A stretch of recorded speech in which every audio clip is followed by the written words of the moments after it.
Tic-Tac-Toe and Jaguar 2. All this and more coming up on This Week in Retro. High-resolution color graphics. This land of high technology. The revolution in technology that made the information age possible. Those kids are not afraid of computers. Sometimes tactics aren't enough. A legendary joystick returns. We and the world are getting serious about preservation. Atari Jaguar feels the need for speed. And ASCII Cyberpunk along with 32X Outrun coming up on this week's show for the week of Saturday, the 22nd of August 2026. Up-to-date news for out-of-date tech. Well, it's been a while, Neil. Welcome back. How are you? Hello, Dave. I'm good, and feels almost natural to be back. Feels good to be back, but I feel that we're missing someone. Yeah, we're still waiting for Chris to appear. He's late. Maybe can you give him a wee call, see if you can get him? I'll give him a call on my Nokia 8110 slide phone here. Let's see if he's available. Hi, is that Neil? Yeah, Chris isn't joining today. He's got way too big to be with two randos like you guys. If you're lucky, he might come back next week, but I'm not sure. To be honest, you're lucky to have had him for as long as you did. The things he tells me. I can tell he's not here because his thongs have gone. He's probably working on an important doco right now. Okay, please don't call again. He'll be in touch with you. Rude.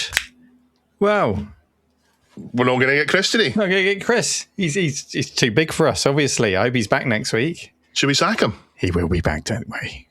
I won't be. We're not going to Chris will be. No, in all seriousness, Chris is taking good care of his wife, who's had to go to hospital. Nothing serious, but he's with her today just to help her through it. So it's just Dave and I. Yeah. When I booked Neil on, Jason was getting a week off, and now it's just me and Neil, like it was a long time ago, Neil. It's so long since we were on. What's been happening at the Collective? All sorts going on at the Collective. What, since I was last on here, or just more recently? An oversight of it. Yeah, I mean, you've got the Pump House project is finished. Pump House project finished, yeah. All sorts going on with hardware development, like the multi-system arcade. And probably the most exciting thing since all of the developments I've been around there is the multi-system Pocket that Richard's been working on. So this is the handheld portable Mr. compatible FPGA device. I'm not going to shill it, don't worry. It's just exciting to be around and see it developing. Injection molded, though. That's the big thing for me. Injection molded. Injection molding, a step on from the usual 3D printing that Heber's products are based around. So that's interesting because that involves a company called Relay Industries, a local third party, who are working on that side of things. So I'm learning all sorts just as a fly on the wall, really, watching the project develop. And each month we get to put a video out being really transparent about the development process and asking people what they want, the types of controls. There's an awful lot of chatter about the screen, and we'll cover that in the next episode, all sorts. But and I think for Richard, it feels like a dream project for him. He's always had a soft spot for the Atari Lynx, and it's almost like his chance to create a Lynx 3 almost, So it's great seeing him like a kid in a sweetie shop developing this. So that's going on. And we've just been incredibly busy. Like every session is booking out through the summer holidays at the moment as the reputation of the museums grow. So, really great. And we're involved with some other museum-y things, which I'll talk about later in the show. Yeah. Table sales. I like the table sale. Table sale went well. We're going to grow that and hopefully have an even bigger sort of retro sale village next year when we do the next one. Maybe incorporating toys and, bikes and other nostalgic things. Is that Dot in the background? Which one's that? That's Dot, and she's closing the door to keep her brother out. He'll still open the door, though. It's all good, Dave. Life is good. Yeah, you've been doing Trash to Treasure as well. Trash to Treasure is my favourite in the channel. Yeah, working on the SX64 at the moment.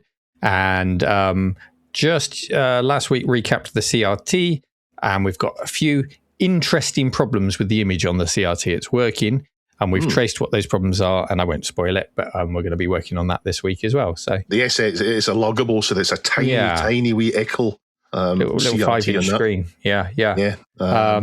And it's just nice now having the Pump House and having the skills around me like Holly and Richard to, even if they're not in the videos, although Holly is in this one, I've got them available to give me better insights into why things are doing what they're doing, and it just makes for better, more rounded videos. Yeah, and Dan, don't miss out Dan. He's so important. Of course, Sticker Man Dan. Yeah. So it's all good. And you've got a new addition to your family as well, haven't you? Yeah, not so long ago, Nora Catty joined us. She's still under 1 year old. She has, last few days, we've been a bit worried about her because she hasn't been eating. But this morning, she gobbled up a load of cat food for the first time in days. So cancelled the vet's appointment. Happy that she's probably going to be okay now. And she's a sweet little thing. Yeah, nice sort of placid, slightly scared little cat. I don't have the relationship with her yet that I had with Gizmo, where I could just pick her up and rub her belly. I'm still gaining her trust. But it's nice to have a cat around again. Yeah. I'm so glad you got her. We have lots to cover today. Even without Chris, we've got lots to cover. And we should get right into it. Yeah, not quite sure how we're going to do it because we planned to do it with Chris. So this is a little bit disjointed at times. Blame Chris. Yeah, just blame Chris. Yeah. Do you remember when just after John had left the show years and years ago, Neil, and fresh-faced Chris and, faced me came on, and it felt like we were covering a new joystick every week? It really did, yeah. It was sort of a running joke that every week was a different joystick. Well, nothing much has happened since then. For a long, long time, the Immortal joystick came in. That was new, and I love my Immortal joystick. It's absolutely fantastic. You use them in the cave as well, I think. Yeah, what have we got? 10, 12 in the cave? We've got one on every machine. They're great. Yeah. And then the Quickshot remake was the only other joystick that I can remember. That's the digital joystick with the grip inspired by the stick from a fighter cockpit, but it's not the cheap Quickshots that we got as kids with those blisters that broke. This is a proper microswitch modern one. But that all changes today because Commodore, that's new Commodore, fronted by Perifractic, have got a new product. And it's a classic joystick, the TAC-2. Now, it's not the first joystick that Commodore have brought to the world, but the previous one wasn't actually new. The previous one was the Arcade R, which is a sort of a zip stick or a competition pro style joystick. This is one here in lovely Atari ST colours. It's a great joystick, and Commodore decided to sell that along with the Commodore 64U. Great idea to do that. This is configurable to be up to jump and so on, as well as button 1, button 2, and having auto fire on it. So that's a great joystick. And I'm probably a bit biased, but that's my Zipstick was my favourite. So that type of joystick is my favourite, the one with the ball top on it. Unlike the Competition Pro, which originated in Europe, or the Zipstick, which came from the UK, the TAC-2 came from the USA. So our American listeners are probably more familiar with the TAC-2 than our European or British listeners will be. It was Suncom, wasn't it? Made the TAC-2? That's right. Yeah, Suncom, the same people that made proper flight sticks, not fight sticks, flight sticks later on, like the Raptor and the Talon and so on, the F-15 ones, they made it. I felt that this style of joystick was a big leap forward from what we were using on our home computers and consoles, be it the horrible Amstrad CPC joystick. It was terrible. It creaked. It was all plastic. It was awful. Or the cheap Cheetah sticks with the membrane and dome blister switches, or an Atari CX, or even the awful Commodore ones that were just legally distinct from the Atari ones, but basically the same idea and just as mushy. Chris, I know, prefers the full grip joysticks, but they took a kind of a back seat when these more arcade-style joysticks came out, more towards the mid to late 80s, after the cheaper ones. So that the ones with knobs on the end came in, like the Zipstick and the Competition Pro and the TAC-2. But it wasn't just the arcade style that made the difference to them. It wasn't just the physical format of them. It was what was inside. Joysticks that we got for Christmas with those membrane and dome switches, or the Lee switches, took a bashing, and they couldn't hack it. The Lee switches didn't work quite as well. They started to get, they lost their springiness, and the membrane and dome switches were even worse because they split and they just stopped working. And I tried to fix mine with sellotape and all the rest of it, and I shouldn't have bothered because they're not repairable. They're just cheap rubbish. Daley Thompson's Decathlon gets the blame, but really any game kicked the snot out of them. Yeah, close to Daley Thompson's Decathlon was a game called Jeff Cape Strongman. Did you ever play that? That was a lot of joystick waggling. Waggle, a lot. Yeah. It was like endurance waggling. It wasn't like 100 meters on Daley Thompson's or whatever. It was a lot. And also I think Milk Race was another one that took a lot. But when you were choosing your joystick, the two distinct ones were like the grip flight style stick and then the arcade style stick. And you're thinking about all the games that you're going to play with them. And actually, it's easier to play a flight sim with a arcade stick, especially flight sims on a lot of these systems that didn't even support analog sticks back then, unless you were, on the PC or whatever. It was easier to play a flight sim on an arcade stick than it was to play an arcade game on a flight style stick. And because those flight style sticks were longer, of course, you've got a longer lever. You're putting a huge amount of stress on the base, and they just weren't built to withstand it. And one of two things gave out: either the joystick itself and its structure gave out, or the suction cups gave out, and you flopped off of your desk, and then you were licking the suction cups again to try and stick them back down again, and using cable ties or whatever, or a book on the desk that had better stick with the suction cups. I'm sure we could discuss tactics all day, not to break our joysticks, but I favoured the arcade sticks like you. These three sticks, the Competition Pro, the Zip Stick, and the TAC2, solved the problem because they were virtually indestructible through use. Shorter throw and better insides. But there was a big difference between them. The Zip Stick and the Competition Pro used micro switches, but the TAC2 didn't. When Sumcon made it, and we'll give it the full name, when Sumcon made the Totally Accurate Controller Mark II. I didn't know that. Why it's, Totally Accurate Controller Mark II, TAC2. It's almost as if they were doing it sarcastically, but back then you wouldn't. I mean, that would be them thinking that was good marketing rather than someone taking the mickey out of it. It used a metal ball on the end of the shaft, and that completed the circuit on metal pads. And it was centered using a MacGyvered TR418 automotive tire valve. So that's how they managed to get that sorted. Commodore's new one is the same mechanism, and they promise 100% compatibility with any retro system using a 9-pin port, which is not a shock because it has to be. It either works or it doesn't. And from their press release, it says it has dual fire buttons suitable for left and right handers. And what that translates from marketing speak is it's a single button stick. Yeah. It's a basic one. The buttons are connected together. They only do one thing. There's no possibility of making it up to jump. There's no second fire button support. The two physical buttons are only one button. There's also no auto fire either. So there's no switch to make button 2 up. No. Because you get that on the Immortal, and that's a really nice feature, isn't it? Yeah, you get it on the Arcader as well. It's a really good function. There's no auto fire either.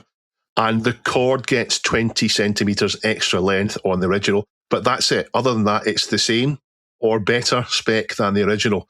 And most editions of it have glowing LED buttons on them. There's 5 actual shell choices for it. Night Black, Commodore White, Basic Beige, Starlight, and Founders Edition. So black, white, beige, clear, and gold. They're $50 each. The Founders Edition, that's the gold one, is $64. I don't think that's terrible. $50 doesn't seem terrible to me. Well, the originals were advertised at between £13.99 and £10.99 back in magazines back in the day. So with inflation, I've just done a quick look up there. With inflation for today, that would have been £49. So $50 is less than £49. Actually, so I take it back. I will. The air that I sucked through my teeth there, I will put back the other way. It's a fair price, especially as they're not going to sell the massive volumes that they were selling in the mid 80s when every kid was getting these for Christmas, and then a new one in February because they'd broken it. Yeah, no, that seems fair. So what do you think? It's an interesting one because they describe it as a direct metal contact mechanism on the shaft, don't they? Which is the metal ball on the end of the shaft that you described. And that means you don't get the click of the micro switch, which some people don't like. It doesn't bother me, but some people don't like that. And usually that would mean going to leaf switches, but in this case, it's that direct contact. I have used one and it feels fine because you would think it would feel odd just bashing a metal ball against a contact. You'd think it might sort of scrape or feel odd. It doesn't. Feels absolutely fine to use. And obviously it has its fans to the degree where it's worth relaunching it. So yeah, great little stick. I favoured the Competition Pro. I don't remember seeing the TAC2 on the shelves. I remember seeing it advertised in magazines, but certainly in the shops that I frequented, it was all Quick Shot. It was Conix. And if I wasn't using the Competition Pro, I was using the Conix Navigator, which is the one with the pistol grip. Yeah. And I don't know how. I loved it. And the reason I got it was because I kept breaking Quick Shots and the Navigator was quite affordable. But if I try and use it in the modern day, just where it sits in my thumb, I can feel blisters coming along. It's not a comfortable stick. It must have worked better with a smaller hand. So, yeah. But yeah, the TAC2, I've got one on display, I think. Or no, it's not even a TAC2. I've got another Suncom stick that looks like it and has the same ball joint. And I used it and it was nice enough. But as you said earlier, I've got Immortals everywhere now. But for an Immortal, what you're looking at, double the price of one of these? Oh, yeah. Yeah, the Immortals are heavy-duty metal case things that are indestructible. Yeah. You could swing it around and hurt people with it. They're a different class up from this. Yeah, so it's nice to have options, isn't it? You know, you can go for the premium, you can go for the TAC2, which is, it's probably going to be pretty good quality for that price. And really, this is an example of someone who's asked Commodore, I guess, to license their product and get it in the official Commodore store for the percentage. You would think, yeah, you would think 6.4% or more if they wanted more, whatever the deal was. And it's exactly the kind of product that you would hope to find in the Commodore store, really, isn't it? A nice solid joystick to go with your C64 or your Amiga or your Atari ST. Yeah.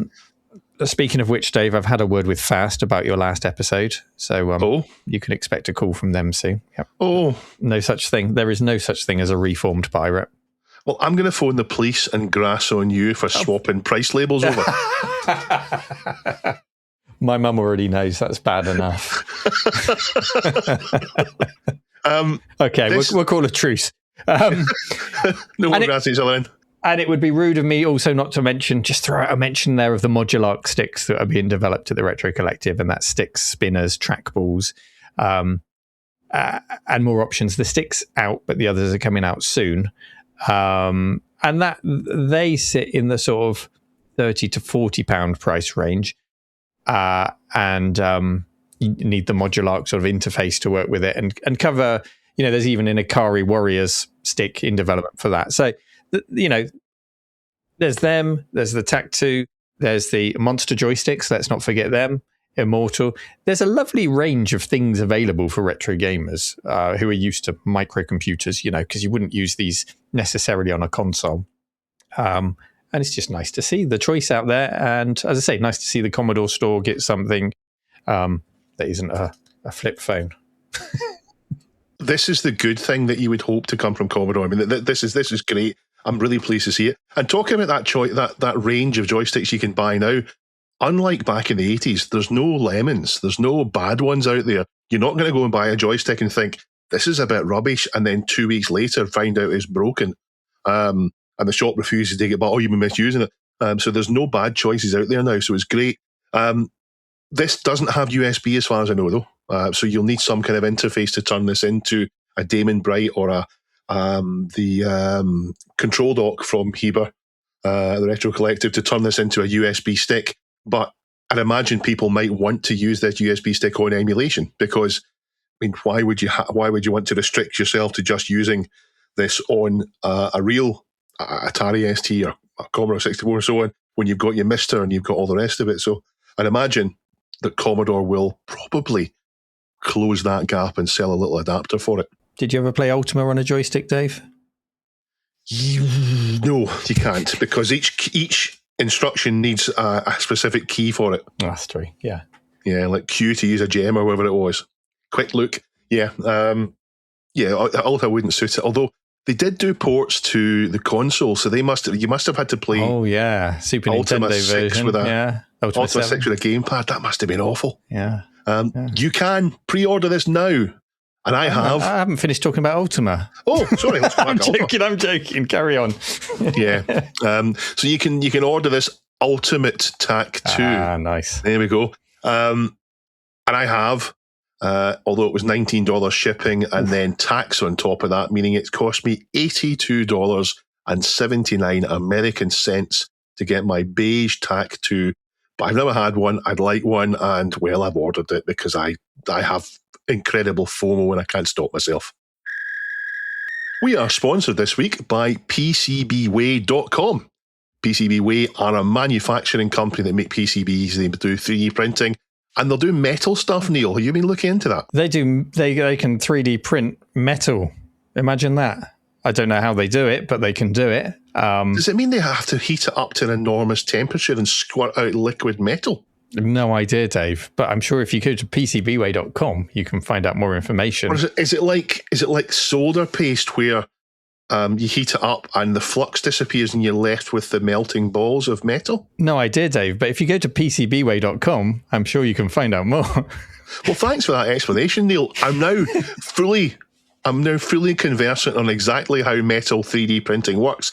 So if you were to 3D print something, Neil, it would be things like little stress point brackets for inside computers, like clips and so on. If you think about the Commodore 64, where those clips at the back break all the time, is that something you would want in metal so they don't? Yeah, or maybe the clips in your TAC too, where the ball makes contact. You could print some spares for yourself.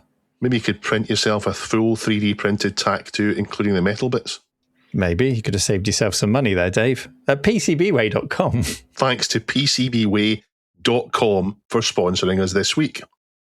So I've got a few stories kind of rolled into one here. The first is from Antiques for Geeks, who submitted the story titled, "As AI Grips the World, the thrill of collecting vintage computers is growing." Now, you like that Grips headline, the Dave? world.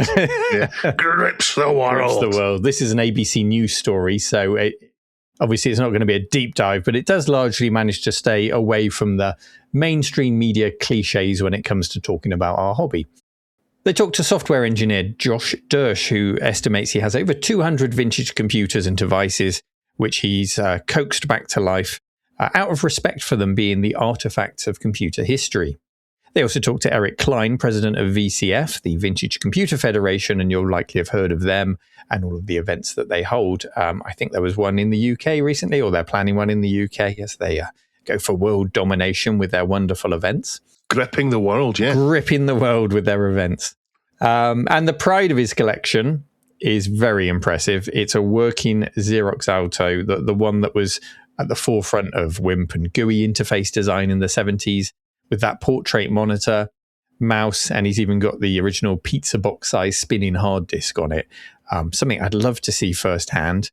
And of course, there were all the stories surrounding that about how Steve Jobs went to visit and Bill Gates went to visit, and they were all inspired and came up with their own alternatives. Now, in an associated submission by G7VFY, Thomas Burek and Cameron Coleman present a working ENIAC at VCF West, which they rebuilt. Now, that's considered the world's first general-purpose computer from 1945. There were digital computers before them, but they were built with specific tasks in mind, such as code breaking in the case of the Colossus. So this is considered to be the first multi-purpose digital computer. And these are students with with some academic backing that have managed to gather this all together and rebuild it for VCF West. Incredible accomplishments. And there's some big iron there. But for the rest of us, when we think about preserving computer history and the artifacts that we can actually get our hands on and restore ourselves, it's usually more about micros, consoles, arcades maybe, and maybe even mini computers if you've got space in your garage. But few have the space to restore a room-sized monster. Dave, have you got a restoration on the go at the moment, or just tinkering? I have my PS2, so my IBM PS2. I have got a 287 to put in it.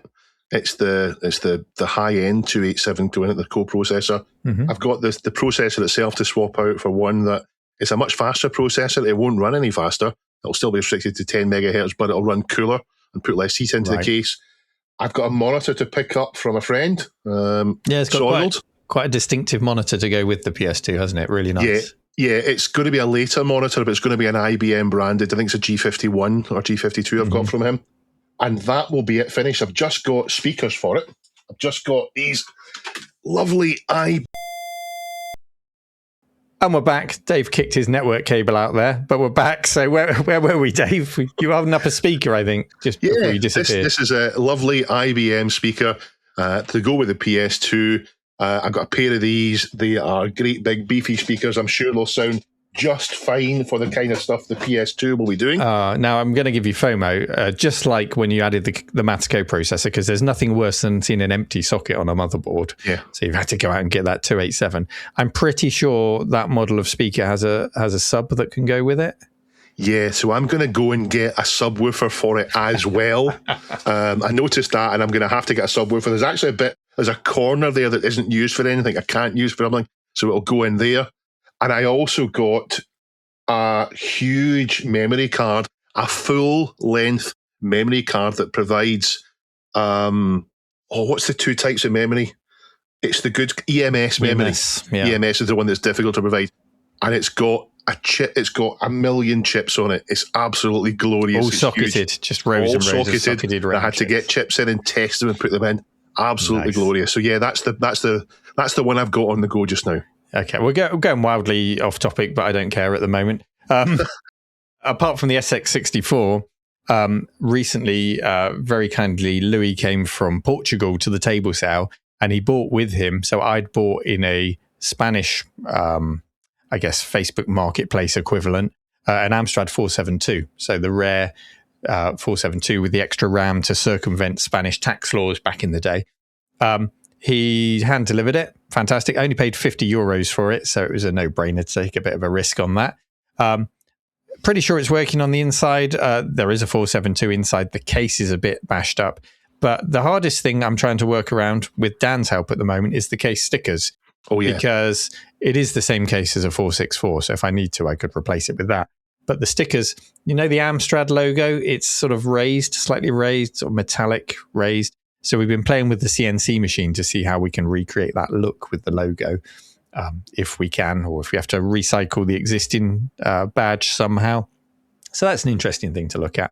And I'm sure our listeners have got plenty of little projects like this on the go, but perhaps not a room-sized computer on the go. Now, I picked out these stories because it's always a treat to see old tech reported on the mainstream, not as a grubby little hobby for geeks in dark rooms, as much as I enjoy being that guy, but in a way that does evangelize the festivals, the repair workshops, the meets, the community, the importance of preserving the machines themselves. It is a US-centric article, being ABC News, but here in the UK, you guys don't need me to tell you that we've held this opinion for a long time, as of our audience, the opinion that these things need to be preserved and are historic artifacts and not just toys, as many have looked at them over the years. And we see the opening of ever more museums over here. The most recent one is the Fuse Museum, which opens on August 22nd. Is that the day this comes out? In Aylesbury.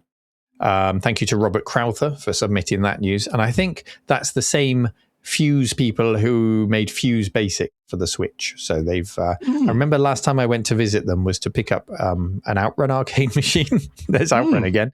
And their offices were kind of like a little museum at the time. They had lovely displays. They had sort of the history of machines, so that when school kids came to visit them in their classroom to do basic programming lessons, they could get a flavour of that.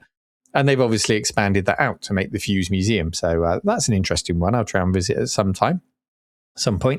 And the whole thing is just it's just a reflection of how seriously computer and video game preservation is being taken in the UK and beyond. The National Museum of Scotland in Edinburgh, Dave, are holding a playable heritage event over 2 days next month, at which collectors, museums, curators, and other people in the sector have been invited to collaborate and present to each other on the topic of preserving video game heritage. I'm very honoured to have been invited to give a talk there. And I'm giving my talk with Mike Daly, of all people, and we'll be sharing our thoughts and our experience on, for me, the museum, the YouTube channel, for Mike, I guess, being there and how it's changed over the years. And I know he's done a lot of work with Abate and with the museums in the past, giving development machines from the Lemmings days and the DMA design days to display in the museum. So it's going to be nice collaborating with him on that. So I guess on this, which I think is my first show as a host since, looking back, around about May 2025. It's a long time, Neil. Time has flown. I've chosen these submissions to really sort of reflect on where we are with computing preservation today, and with you guys to consider how the landscape has changed, in your opinion, since well, you could do since the show started in 2020, or you could do since you started collecting, really. So if we do it since I started collecting about 10 years ago, I think there's 3 changes I want to talk about. The first is price. And things were already rapidly increasing, but they hadn't reached a peak. So I got in just in time to get quite a lot of things fairly cheaply. And then lockdown caused that huge correction in prices. Everything shot up as everyone got interested in it. And while they have come down a little bit since lockdown, they haven't come down a lot. So they're still up there. And you've got this attitude of, I know what I've got, look, rare, all the rest of it. Everyone thinking they're rich because they found an old Commodore 64 in the attic. So the price thing since I started collecting has gone way up. The second is who's doing it and why. And back when I started, it was mostly people doing it from a nostalgia point of view, looking back to when they were younger and the fun that they remembered, the unfinished business they had with games like maybe Ultima 8, who've never finished it. Or, in Chris's case, Outrun, because he had never completed it until now. Has he completed it now? Because on last week's show, he said he'd never completed it. So he has completed it, but only one route through. Okay. So he hasn't done them all. People collecting things and playing the games, but the hobby is now much larger. And I think the biggest influx of people that we've seen is, in more recent times, maybe since the show started perhaps, is people without any nostalgia, without any connection to the games, coming in maybe from the franchises in current days, looking back to how it was before, or their uncle or their dad or their mum or something saying, I loved this game as a kid, and playing games and finding, do you know, this game has fantastic gameplay. It is just as complete now as it was back then. It's a great experience. And there's no little nudging thing at the bottom saying, like a Jack Russell Terrier saying, buy some coins, give me some money, take this DLC, go on social media. And the experience is great on these older games, particularly the consoles. We actually had a stag do booking in the cave last week, and there were people in that group as young as 22. And he was telling me his first memory of video games was an Xbox 360. And I know. I'll make you feel old. Well, Sonny, we've got an Xbox 360 over there. But that's not criticism. I was just about to tell you, he came in and he absolutely loved the experience of playing the old games. Yeah. And, you know, there are current franchises that you can link back to and enjoy. And for all the reasons you explained, just the uninterrupted instant gameplay on these old systems. So it's great to see, yeah. Yeah, and we're seeing now that the coverage we're seeing more recently in This Week in Retro has been on things like Microsoft saying, okay, let's bring our Xbox 360 library back into play. The rise of good old games. Lots of old games appearing in Steam. So definitely these games are coming back for people to play it for the first time in 2026. And the last thing is something that you brushed on that I think isn't mentioned enough. It's much more acceptable now than it was 10 years ago. It's much more acceptable. These aren't looked down on as if, what are you doing with that? Are you all right? Kind of thing that it used to be. And now it's a perfectly acceptable thing. It is, to the point where I saw one of the news articles submitted this week was CEX are considering, or might have even announced they're doing Rex, a retro exchange. So retro-specific CEX stores just for retro computing and gaming. Which is right there on the high street, mainstream. Yeah. Yeah. So I'm not going to say that we're quite trendy, Neil. We're not cool, but we're maybe not as uncool. We're maybe not as sad as what we used to be. Have we ever been cool? No. You mentioned there people coming back to complete games that they never completed, like Ultima 8. I remember I did it on a stream, actually, Ultima 7, because I'd put in hundreds and hundreds of hours of Ultima 7, but I'd never actually completed it. So I went back and did that on a stream and enjoyed it. Have you got any unfinished games that you're still meaning to get back to? So there's lots of Infocom games I need to do. Lots of Infocom games, and I want to take my time and do it. And the one that's burning away at me now is Baldur's Gate 2. Even though I've completed it, I feel as if I need to do a complete playthrough of Baldur's Gate and Baldur's Gate 2 with the same party, start to finish, with these Sword Coast stratagem mods on to make it super hard and all the rest of it. One last time kind of thing, do it the properly the hard way, force myself to use all the potions and scrolls and wands and all the abilities properly. But yeah, definitely I get that sense of closure, sense of coming back to old games. There's Mastertronic tapes on my shelves there for games that were objectively terrible that I want to go back to and complete, just so that the unfinished business nature of it is gone. So that's part of it there for me, definitely. Loads of those. What about you, Neil? Is there any one for you? Anything screaming out at you? The one you mentioned is definitely one I should do at some point, Ultima 8, because it was just a bit of a terrible game. I don't know if it's that bad. I just think it was such a departure from what we're used to. It was like all the things that you loved about the Ultimas weren't there, and you're where are these things? Yeah. And then, what next? Ultima 9. Yeah. The 3D one. Do we have to? The 3D one. Yeah. And then there's just a whole bunch of Sierra games that I want to go back and revisit that I never completed. I did go all the way through Police Quest 3 not so long ago and enjoyed that. Do you know what worked well for you, Neil? Codename Iceman. Yeah, I was going to say that, exactly that. You did a stream and you weren't cheating on it.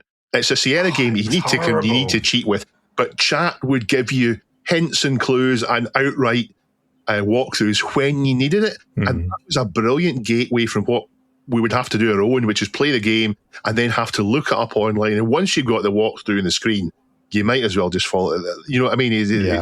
The box is open. So that worked really well for Sierra games, which were designed to be value for money in terms of how many hours it took to complete by making it incredibly difficult. Yeah, and just so many dead ends that you just couldn't recover from unless you had the right save game file.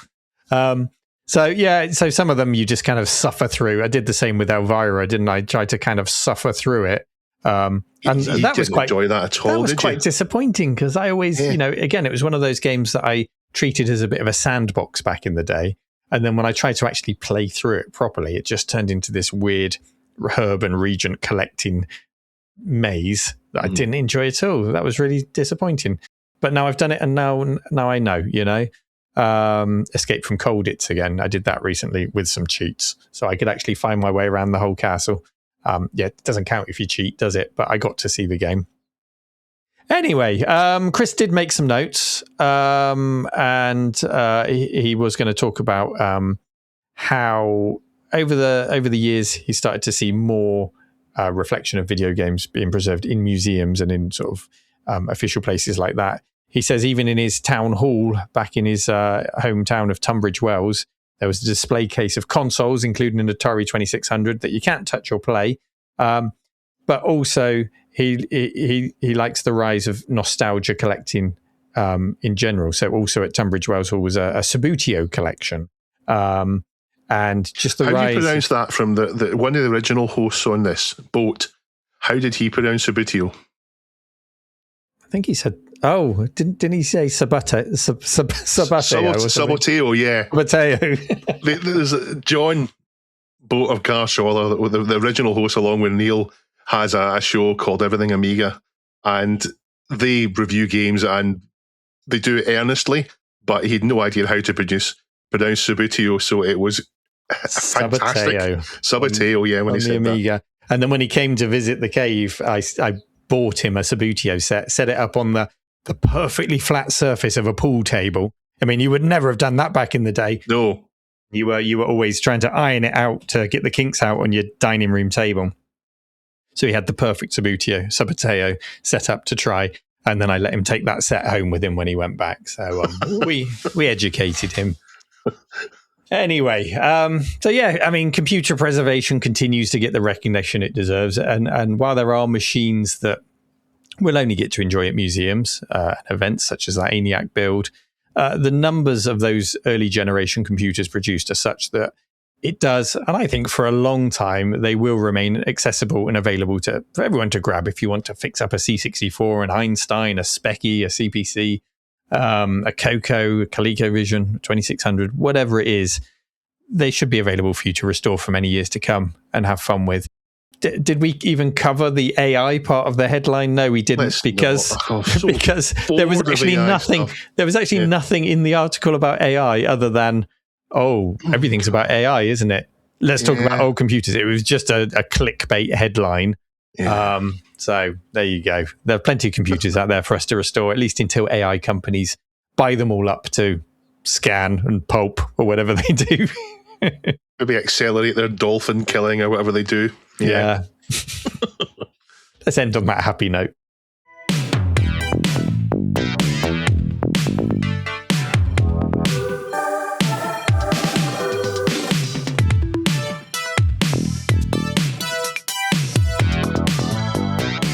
A few people commented on the sound quality from last episode.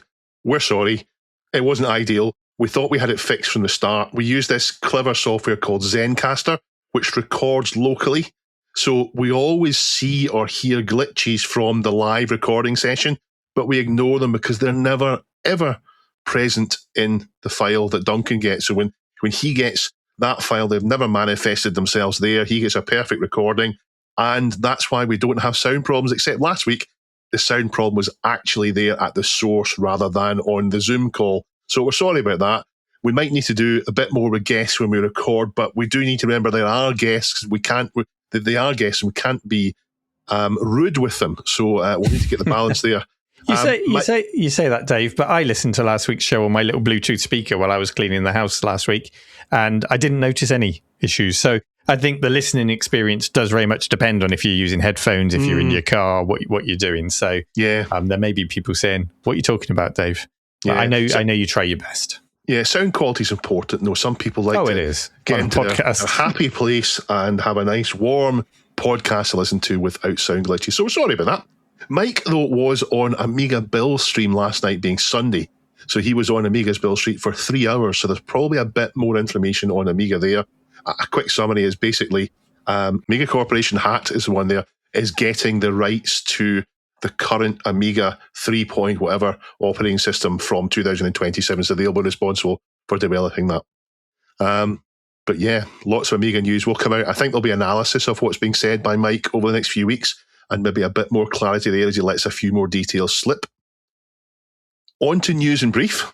And the Atari Falcon board has now been fully released. We've covered this in briefs before, and now it's ready. The ReFalcon 030 is a modern replacement containing mostly modern parts for the Falcon, but it does need a number of obsolete chips, which will need to be sourced, and also some Atari-specific chips, which will need to come from little stockpiles that remain or from dead Falcons. So it isn't something you could just buy and then order complete from PCBWay, for example. It's a big, complicated project to do as well. The GitHub says there are 820 components on the board, so I would not suggest you do this as your first one. Get one of Rob's 60 clones and do a Commodore 64 first or an Amstrad CPC first, and then work your way up to maybe doing a Amiga from Chucky or something like that, and then go on to this. I think Rob's latest one from the board folk is it Millipede, an Atari Millipede arcade board he's just done. Oh, that would be a good one as well. That won't be too complicated either, not compared to this, certainly. Yeah, because the arcade boards of that era with Atari, they're all just labelled in rows and columns, just really neatly and nicely. So there you go. And they have to be serviced, arcade ones as well. Yeah. So yeah, fascinating. It's tomorrow now with a great username that matches their submission. A walkable ASCII cyberpunk city is contained in a single HTML file. No 3D models or shaders. It's all done in ASCII. It's raycast and it's absolutely stunning. If you haven't seen this YouTube video, please go and watch it because I was blown away by it. It's just great the way it uses ASCII characters in. Just imagine a first-person view. You're in Grand Theft Auto, but everything is ASCII. Everything is characters. The buildings that are further away are kind of faded somehow by spacing out the ASCII characters in a different way. There's traffic moving, there's people walking around. It's incredible. And I would love to see how far this can be taken. Can you have an ASCII 3D city on a 16-bit micro, for example? How intensive is this? Yeah, someone's going to make a game out of this. But yeah, you say imagine it. Don't imagine it. Go and look at the video. Yeah, go and watch it. Can't imagine it. It's absolutely amazing. There's a video you can watch of it. The Amiga 1200 will launch with a special edition of the magazine Zap Amiga, but only if you're an early bird and you get one from the production run, the first production run. So thanks to OKYAM, $894 for that. Full size or A5? A5. Boo. Pajako6502. Hello, Paul. He links to Hackaday with an article from Epictronics. Not an article, even a video. No, both an article and a video. He's got hold of a rather rare IBM. He says a prototype or concept IBM machine. And he repairs it in his video. I love his videos. I love his videos. I wrote this because I love his videos. He's got this really relaxing Scandinavian accent. I think he's Swedish. I'm not sure. Really relaxing accent. He says PCBs and all the rest of it. I love it. But he's really good. He does lots and lots of these old IBMs of that era. He'll repair them all. He'll do the full thing as well. You don't watch his video and he hasn't fixed it. He'll do the whole thing, start to finish. Great videos. Absolutely love his channel. Really well worth a watch. Skip the Hackaday article and go straight to his video. Fantastic. I was just reading the notes there and I felt a bit like Ron Burgundy when that came up. I was like, I love his videos. Do I love his videos? I love his videos. I do love his videos. Dave loves his videos. Can you tell we're trying to fill in for Chris? When I'm missing Chris. Have you ever wanted to turn your Commodore 64 into a keyboard and joystick for your PC? Yes. Well, I haven't either. Oh. Until I heard of this. This is pretty cool. It's a cart for your C64 that turns your C64 and joysticks into a wireless USB device. And that means with a little bit of configuration, you could even use it on an emulator to give you the real feel of a C64 on an emulator, as if you didn't have a C64, but you do need a C64 to do it. But what it does mean, though, is you can use your C64 on an emulator and you can have it feel like it was your C64, but you could use it for a speeded up C64. You could use it to be a VIC-20. You could use it to be a C128. You could do more with your C64 than you can do through the emulator without it feeling like you're using an emulator. So I thought that was pretty cool. It's a fun idea. It's not the only example of that, because I've got a cartridge for a Game Boy, which lets you plug in a Game Boy and then it will let you plug it in and just use it as a joystick. So you can use your Game Boy as the controller for the emulator on your screen. It's a nice idea. That's pretty good. That's pretty cool. So thanks to Squelch411 for telling us about the key to USB. It's me thyroid. Our favourite user has linked us to a preview of Outrun for the Sega 32X. Someone is doing a port for that preview. Looks good so far. I'm sure Jason is looking forward to it, the big Outrun fan that he is. And there is no reason in my mind why a 32X can't do an arcade perfect port of Outrun. It should be powerful enough to do that. Yeah, it came out years afterwards. And there's lots more in the subreddit, including there was one that was for some reason deleted from YouTube after it was submitted. It was all the handshakes from old modems. So I wonder if it was exposed as being an AI fabrication or something. I don't know. But yeah, I love those sounds. Something to fall asleep to, something nice and gentle to fall asleep to. Oh, lovely. Speaking of AI, I'll just throw something in here. I recently had to have a video taken down on YouTube, which I never do. But I came across a channel that is just pure AI. Like every day they were releasing a new video with an AI voice, and they were just harvesting and stealing clips from anyone and everyone they could to make their videos. And the first part and other chunks of their video was my Dragon 32 video, and they just harvested it and used it. And actually YouTube, when I raised it with YouTube, they were very good at being on my side and saying, no, this is like an AI bot machine going on here. And they gave him a few days to take it down, and it was gone. So YouTube are not all that bad with AI in that one single instance, but there are so many channels like it out there. Leave that in there if you want, Duncan. Take it out. Well, I don't know if it's relevant. Leave it in because there's an interesting thing. I was listening to Techmoan does an oddcast for his patrons where he just sits down and talks to you about everything that's happened on his channel. Okay. A bit like you do with your patrons. You do a monthly update. And on his oddcast, he was saying a funny thing had happened. Someone had taken his video, created a script from it, and had the AI read out a script and the AI generate the video behind the script. It was this little Sony portable surround system thing that was a weird thing that didn't quite catch on. It was a bit of a flop, and I'm not sure it was ever a good idea in the first place.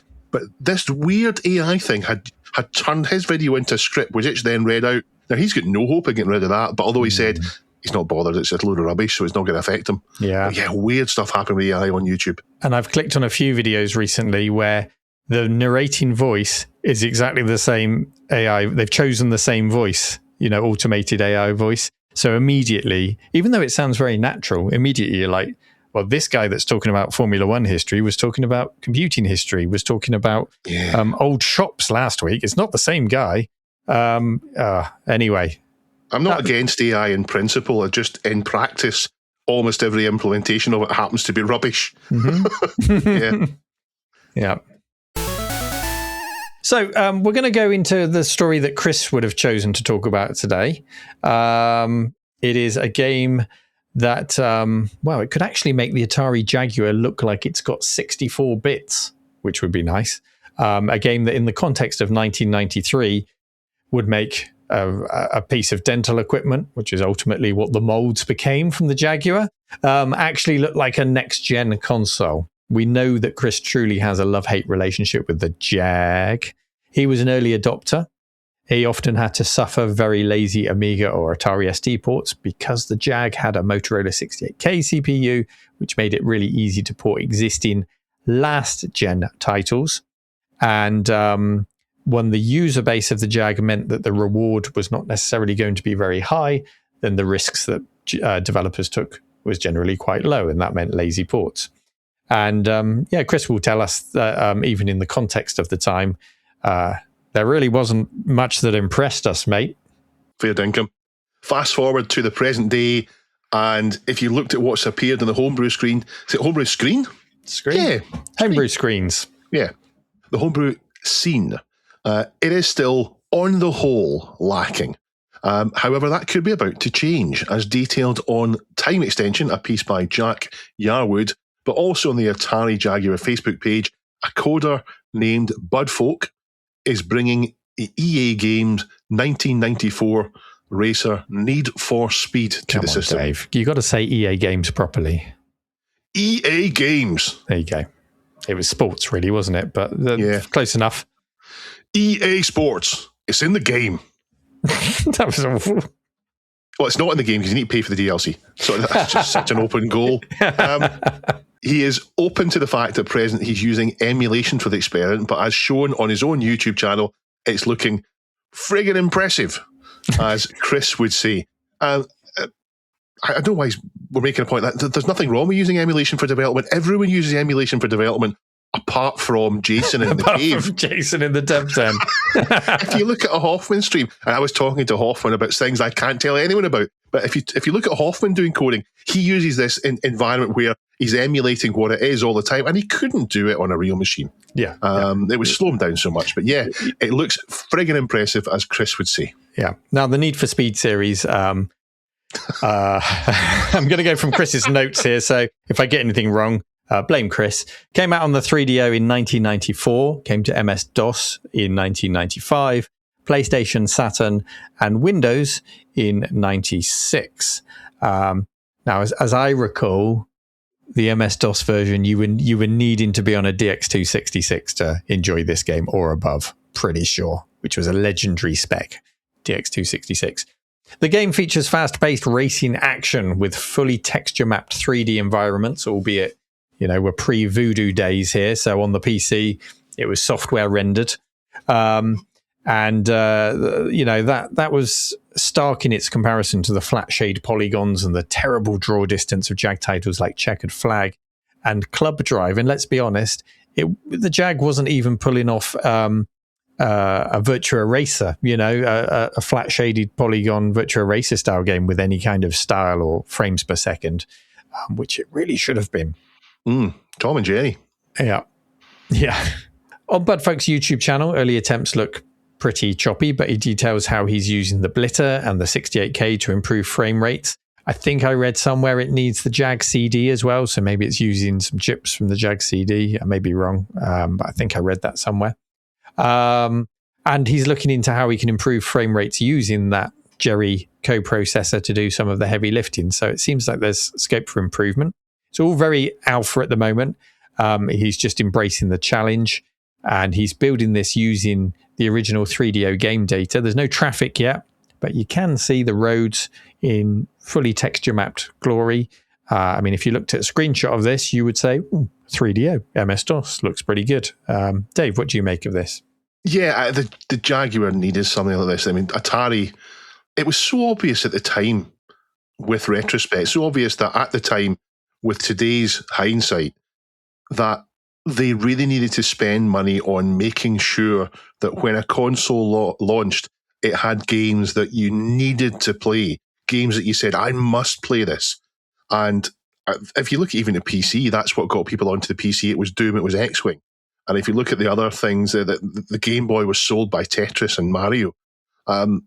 If they had managed to get something like this on the Jaguar, it would have sold. And then all of a sudden, people have made games for the Jaguar. Yeah, I mean, you think about it, the Jaguar was late 93 to the US, I think 94 in the UK. So here's two companies for you, Commodore and Atari, and they thought the future that year was the CD32 and the Atari Jaguar. I mean, if that wasn't a turn-off, I don't know what was. And thinking back to the original Need for Speed, let's just consider it as a game. It was not the game it is today. It was presented as a driver's game, as a semi-simulator that was supposed to bridge the gap between the Outrun type, got another mention of Outrun in there, type arcade games and the Indy 500 or F1 GP type simulators. It was sort of bridging that gap, and it did it, in my opinion, brilliantly. What made it really stand out was the quantum leap that you felt between pixel scaler type games like Outrun or Lotus. And it sort of bridged the gap then to texture mapped 3D. And you could actually make the car spin and face towards you because it was 3D. You didn't need to have the right sprite to do that. And I don't know how to explain how cool that was at the time. It was just such a cool thing. And the smoke flew up, and when you revved it and dumped the clutch to do donuts, it was just a wonderful thing. But it wasn't. Let's make no mistake. It wasn't an arcadey feeling game. It was a racing game with a sort of semi-serious simulator feel to it. Seeing it on a 3DO at a demo kiosk at the time did feel next generation. Meanwhile, seeing a Jaguar demo kiosk, it didn't feel next generation. The closest thing to next gen on a Jag I think I ever felt was probably Alien versus Predator, but even that felt like a more polished Doom, if I'm honest. We were looking ahead by that point to, well, what comes next? What comes after Doom? Yeah, Duke Nukem 3D came along, okay. Slightly more of the same in its engine, but then Quake, yeah. And we were all about proper 3D texture mapped environments. Now, if the Jag could have pulled off Need for Speed or Road Rash, which I think used the same engine, or wasn't there like an inline skate one that used the same engine a lot later? Anyway, if it could have pulled off Need for Speed and do it at the Jaguar's price point, which was about £200 or $249, then suddenly the Jag would have been a much more exciting prospect. What's that game that you're on the front cover of that I've forgotten the name of? Me? Carmageddon. Look, the Jag's never pulling Carmageddon off. Come on. So the Jag at that price, and then the 3DO cost about 3 times, like £600-700, wasn't it, when it came out? So, I mean, that wasn't going to happen because the 3DO was bankrolled by Trip Hawkins and EA. So, of course, he wasn't going to let Need for Speed come to the Jag. But that's the kind of game it needed to feel like it was next gen. It's impressive. So far as a tech demo, it's slow. It'll be interesting to see how far it can be pushed. Anyway, back to you, Dave, because I kind of hijacked you there. Oh, yeah, you've got a Jag, Dave. Hang on. I've completely... What am I doing? Hello again, outtakes. I'll leave that in there, Duncan. I had one line in the notes to hand over to Dave. I'm going to read that line now because I've completely fluffed it. Dave, you've got a Jag. Do you get in it and feel the need for speed? Given that you were on the phone too fast to grasp me in for that, no, I always keep to the speed limit and I never exceed it. Even on that new bit of motorway on the road to work, where all of a sudden most of the cars leave the motorway and I'm left with an empty straight road ahead of me, I never put my foot down and let the car go. Never. There's a nice history of these type of games that I remember when I played these type of games on the ST. And I mean, this would have been ideal for me if I was still into those type of games back then, which I wasn't. But I mean, I prefer supercars, not Lotus. And it's hang on for me, not Outrun. In fact, if we're going to mention Outrun. But I did like Test Drive because it tried to do more than just the pole position arcade style. It wasn't about the car. It was just drive. And Test Drive told you about the cars. It was about the car. Here's how the difference is. Obviously, Test Drive is not Need for Speed at all. But the same kind of thing, same kind of middle ground. Like if for flight sims, I don't want Microsoft Flight Sim, but I don't want Afterburner. I want F-29 Retaliator. I want something with missions that's a little bit about it, but it doesn't leave me puzzling how to. Well, it does leave me how to take off, but not as badly. You want it accessible, but you want it to feel like the challenge is enough that you've applied some skill and you feel good about yourself for doing that, rather than just pure arcade or just being inundated with a massive manual that you can't get your head around. Yeah, by the time this came out, though, I'd moved on to playing pretty much just RPGs, strategy and adventure games, and it would have taken something really spectacular to turn my eye. I did have a look, and there's been something like 30 different Test Drive games ever since. It's one of these franchises that was iconic when it first came out, and they've kept trying to, please buy this game. We've re-released Test Drive, and it hasn't really caught on, I don't think. The last one was really poorly reviewed. Well, they made that massive sandbox one, didn't they? Was it Test Drive Unlimited? Yes. Where you could just go around the island and it was... Yeah. That one seems to have done okay on the first release, and then after that, they've just been perhaps milking that cow a bit too much. So tell me, Dave, why are we talking about Test Drive? Because it's the same kind of feeling for me for Need for Speed between racing and simulation. Okay. Yeah. Trying to think about the games that like that. There was... I don't know. Would you call 4D Sports Driving that? I guess the nice thing about that was the course designer. Yeah, and you've got the hard driving from the arcades and the computers. Remember the 3 frames a second one? 3 frames a second, but it actually had a clutch and a key. Yeah, and it felt like driving rather than arcadey. Yeah. Well, given that this is all in emulation at the moment, it'd be interesting to see how far he can take this. Without requiring the Jag CD, if that's what it needs. I think it may or may not. If Chris was here, he could tell us. So, Chris, get in the comments. Get in the show comments, correct us. He does say, though, Chris says it's the most impressive thing he's seen to date on the Jaguar. So that's big praise. And he also notes that there's another video on YouTube called Jag Racer, which is another fully textured 3D racing game with winding roads and rolling hills for the Jag, including a chase car, cockpit views, and full traffic implementation. Just the description makes me think of E-Type Jag on the Archimedes. That was a good game. Jag. In Chris's opinion, this would have made the Jags fly off the shelves back in the day. But yeah, I think we can all agree it's great for the Jag community to have more than AVP and Tempest 2000 to rave about, and finally show that the Jaguar can do more than play a version of Zool. And possibly prove that in the context of the time it was more capable than Amiga. I mean, you would hope it would be, because it was released in 1993, 1994. So yes, it should. If we're talking about ECS, OCS Amigas, it should have blown them away. And that's the problem. It didn't, did it? Yeah, and it was what I said. I'll stick by my guns on it. Was what I said. Atari and Commodore and all the other companies that fell by the wayside didn't throw money at it the way that Sony and Microsoft, with their successful console launches, did, and make sure that no matter what happened, you had games that people were almost forced to buy the console for. I need to play this game. Have you seen it? There's nothing else like this. I need this. And that's what sells consoles when they launch, and then establishes them. It's not like Atari had a back catalogue or anything they could lean into. Oh, I know. It's such a shame, isn't it? They'd no money. Atari had run out of money. So on now to question of the week. And last week we asked you, what didn't we ask Mike about Amiga that we should have done? So what's the top answer, Neil? Top answer is from Robert Crowther, who also submitted a story this week. So thank you, Robert. He says to Mike, has he considered the TeX versioning system for Amiga OS? And then he's got a snippet here which says, since version 3, TeX has used an idiosyncratic version numbering system where updates have been indicated by adding an extra digit at the end of the decimal, so that the version number asymptotic. Dave, what's that word? Approaches N.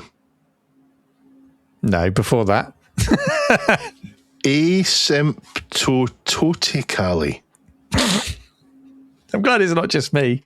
I'm gonna have things flying off. That's a magic spell, that word. Approaches N or pi or whatever that is. N. This is a reflection of the fact that TeX is now very stable and the only minor updates are anticipated.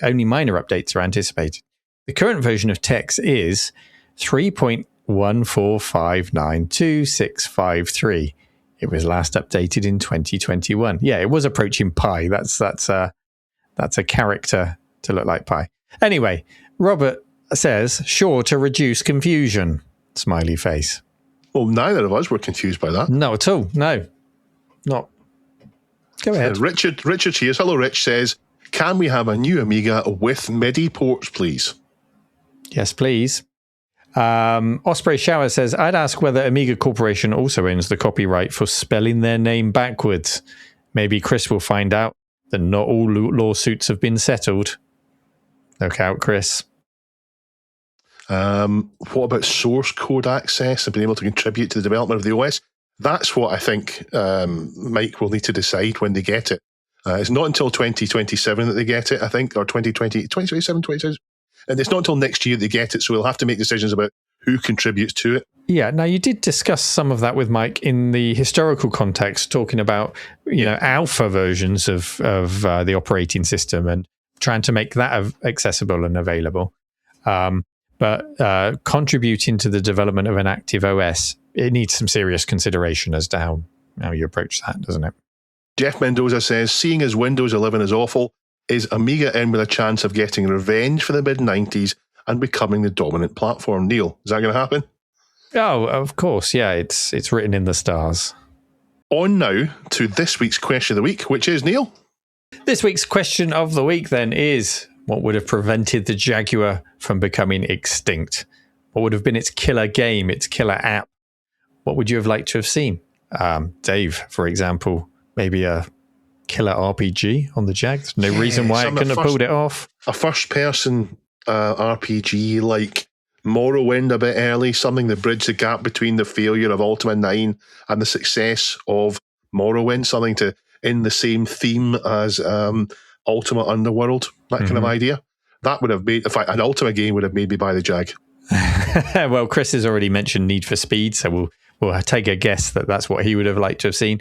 And I think for me, I mean, I joked earlier about Atari having a back catalogue that they could have tapped into, but actually a lot of arcade games, and what I wanted was something with some more depth. So I would have liked, an RPG, something with a bit more depth, like the Final Fantasy series that really helped the PlayStation along, or Metal Gear. So, that sort of thing the Jag needed. And I guess that's why AVP did so well, but we needed something more. What was that? Yeah. What would have made the Jaguar a success? What would have made you have to buy it?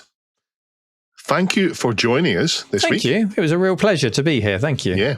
And thank you to our audience. We will be back next week with the usual roster, assuming that Chris has still managed to get on from being an accident emergency. I don't know what they call it in Oz, but his poor wife has injured her hand, and they've been waiting and waiting and waiting yesterday and today to get seen to.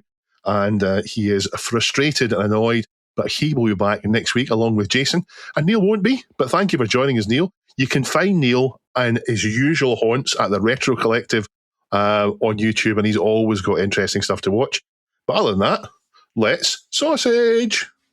What? You obviously don't watch that channel, Neil. I haven't seen that bit.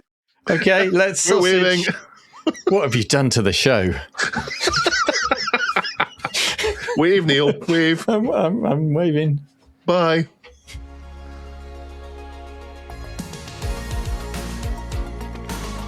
This Week in Retro was presented by Neil from the Retro Collective and Dave. It was edited by me, Duncan Styles. The podcast version of the show is available through your favourite podcast app, including Apple Podcast and Spotify. And the video version is available on the This Week in Retro YouTube channel.